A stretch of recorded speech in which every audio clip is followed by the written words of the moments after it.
Good morning, and welcome to the last of the four sections in Michael Card's book, The Nazarene, 40 Devotions on the Lyrical Life of Jesus. No lyrics today. This is just the introduction to part 4, John, the Misunderstood Messiah.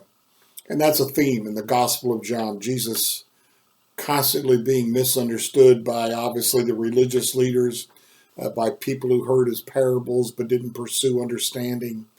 Even his disciples misunderstood him. And so it's an interesting gospel, different from Matthew, Mark, and Luke in the way it's presented. So this is just the introduction. It's brief, and it focuses in on John.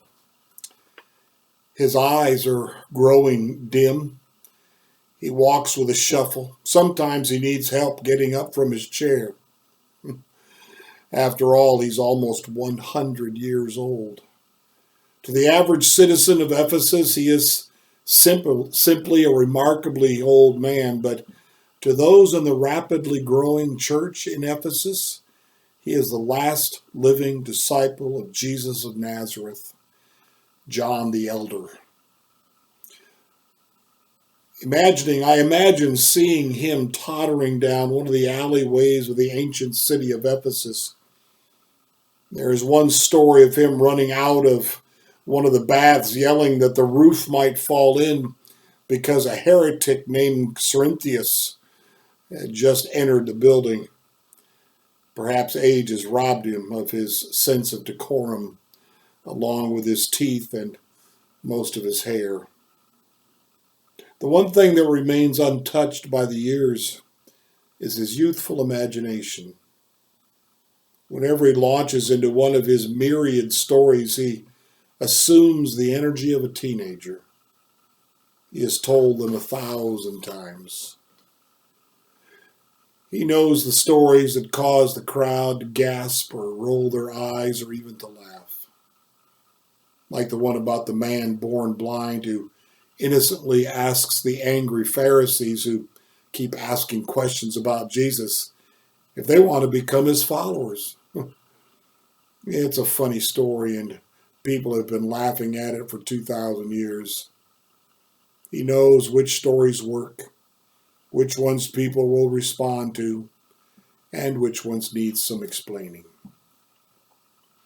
And so, unique to his gospel, John's constant whispering is supplying the information he has come to realize his listeners need to fully understand the story. Peter has been dead for over 30 years. The 11 others are all gone. Once the Lord takes John, none of them will be left. He is revered and listened to as perhaps none of Jesus' other disciples ever have been. Quite an apostle, John. Lived the longest, outlived the rest. His martyrdom was attempted, but he was spared. And so he will end up in prison. That's where he writes the book of Revelation, where he receives the revelation to write about it. He was in the Spirit on the Lord's day while in prison in Patmos.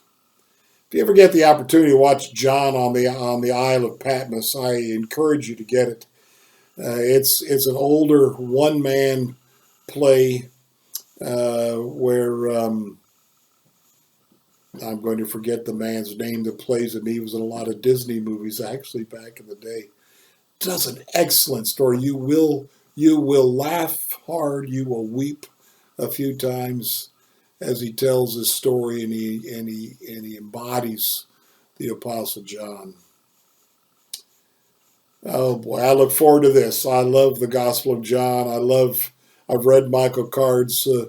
They're like commentaries, but they're more like enlarging the stories. I challenge you to get that and read that too.